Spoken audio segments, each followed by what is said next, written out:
ஜோதிடம் சீனி சேனல் வழியாக ஜோதிட குறிப்புகளை பார்த்து வரும் அன்பர் அனைவருக்கும் வணக்கத்தை தெரிவித்துக் கொள்கிறோம். இந்த பதிவில் நாம் பார்க்க இருப்பது சில ஜோதிட விதிகளை உங்களுக்கு நான் கூறிக்கொண்டு வருகிறேன். இந்த பதிவில் நாம் பார்க்க இருப்பது, நீங்கள் பிறந்த லக்னம் எந்த லக்னமாக இருந்தாலும் மேஷ ராசி என்று உள்ளது, விருச்சிக ராசி என்று உள்ளது. இந்த ராசி இரண்டிலும் புதன் என்ற கிரகம் இருந்தால், மேஷ ராசியிலும் விருச்சிக ராசியிலும் புதன் பிறக்கும் பொழுது இருந்தால் அவர்களுக்கு கல்வியில் தடை ஏற்பட்டு மீண்டும் படிப்பார்கள். கல்வியில் தடை ஏற்படும், மீண்டும் படிப்பார்கள். ஆனால் மேஷராசியும் கன்னிராசியும் ஒன்றுக்கொன்று 6, 8ஆக வருவதாலும், கன்னிராசியும் மேஷராசியும் ஒன்றுக்கொன்று 8, 6ஆக வருவதாலும் தான் இந்த பிரச்சனை உருவாகிறது. புதன் என்பவர் கன்னிராசி அதிபதி. மேஷராசிக்கும் விருச்சிக ராசிக்கும் செவ்வாய் 6, 8ஆக வருவதால் கல்வியில் தடைபட்டு பிறகு படிக்கிறார்கள்.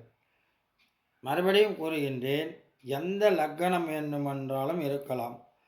ஆனால் மேஷராசியிலும் விருச்சிகத்திலும் புதன் பிறக்கும் பொழுது அமர்ந்து இருந்தால் கல்வியில் தடைபட்டு மீண்டும் கல்வி தொடரும் என்பதுதான் விதி. அடுத்து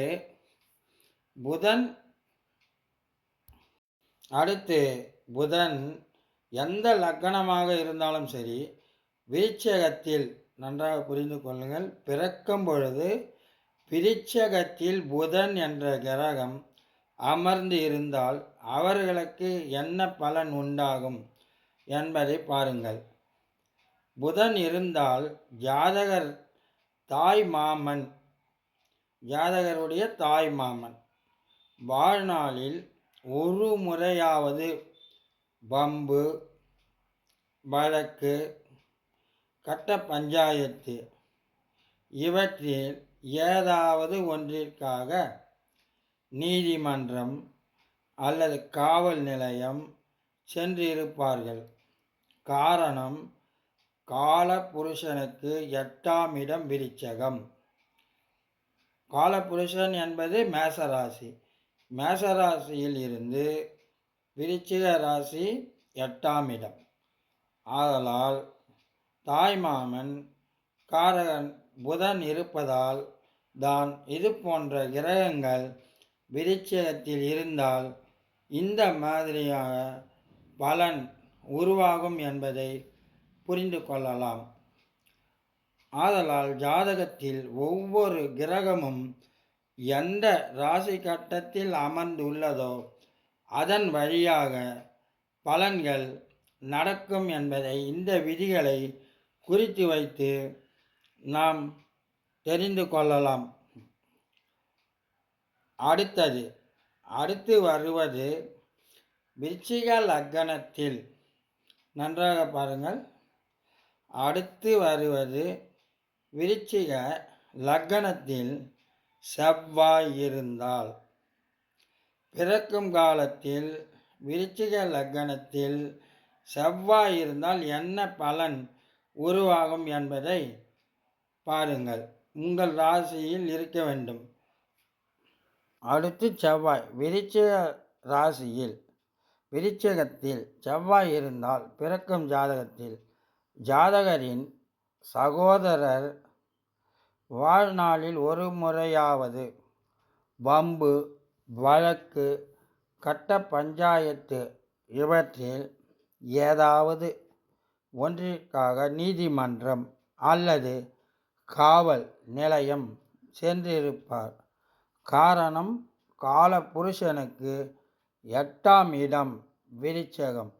அந்த இடத்தில் சகோதரக்காரர் செவ்வாய் இருப்பதால் தான் இவ்வாறு உருவாகும்.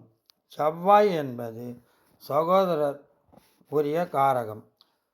ஆதலால் விருச்சகத்தில் செவ்வாய் இருந்தால் ஜாதகரின் சகோதரர்கள் வாழ்நாளில் ஒரு முறையாவது வம்பு, வழக்கு, கட்ட பஞ்சாயத்து இவற்றில் ஏதாவது ஒன்றிற்காக நீதிமன்றம் அல்லது காவல்துறை சென்று இருப்பார்கள்.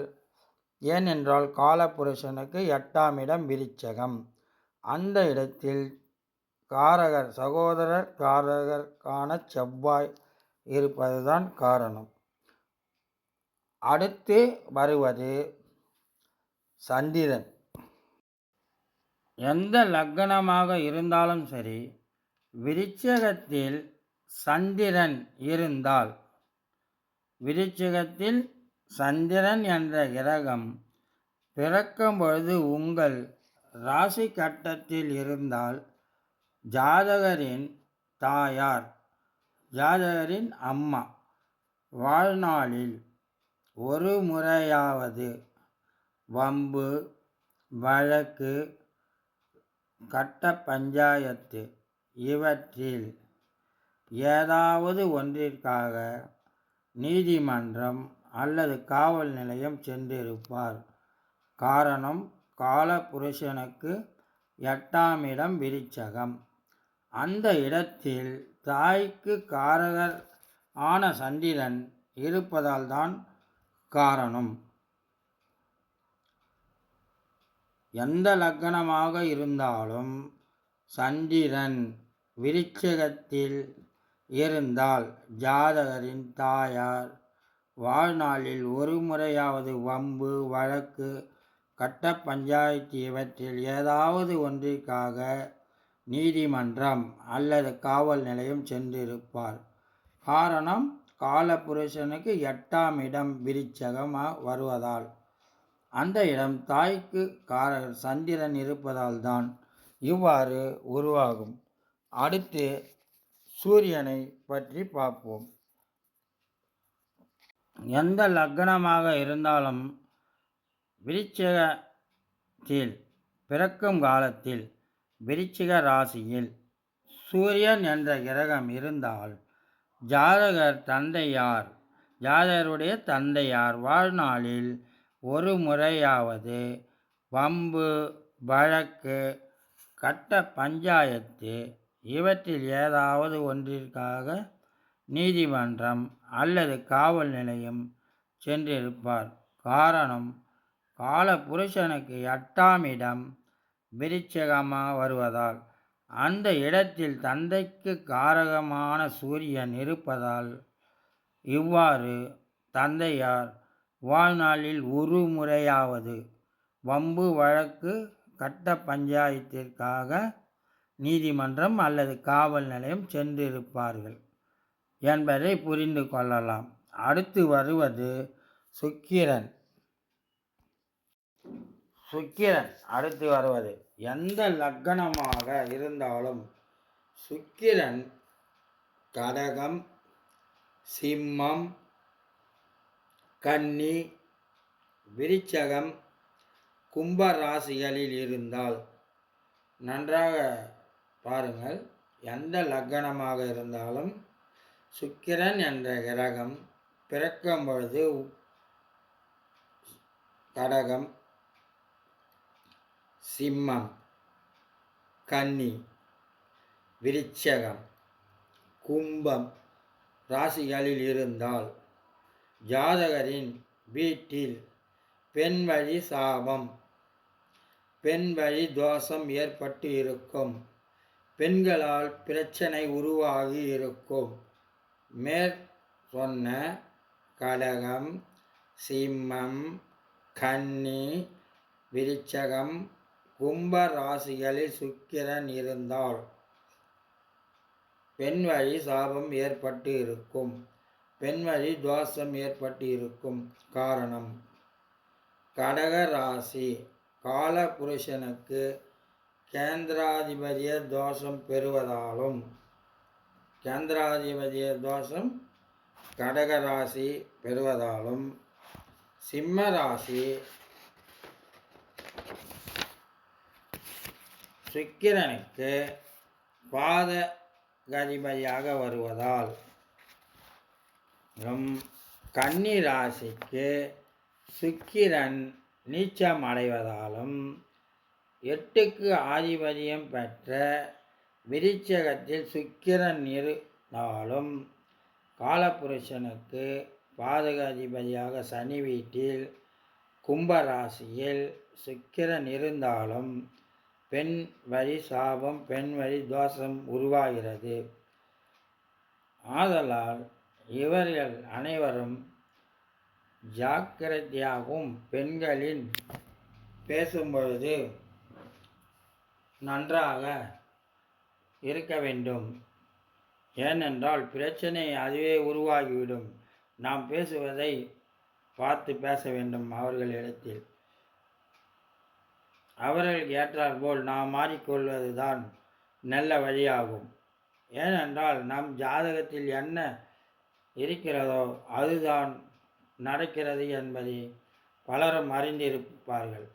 ஆதலால் இந்த சாபம் இருந்தால் பெண்களிடம் பேசும் பொழுது பழகும் பொழுதும் அவர்களிடம் ஜாக்கிரதையாகவும் அணுக வேண்டும் என்பதை தெரிந்து கொள்ளலாம். இது போன்ற இன்னும் மற்ற விதிகளை அடுத்த பதிப்பில் வெளியிடுகிறேன்.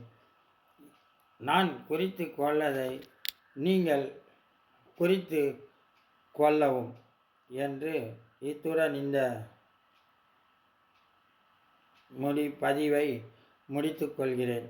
அடுத்து ஒரு பதிவில் பல விளக்கங்கள், ஜோதிட குறிப்புகள் அனைத்தையும் கொடுத்து கொண்டு வருகிறேன். அனைத்தையும் நீங்கள் வைத்து கொள்ளுங்கள்.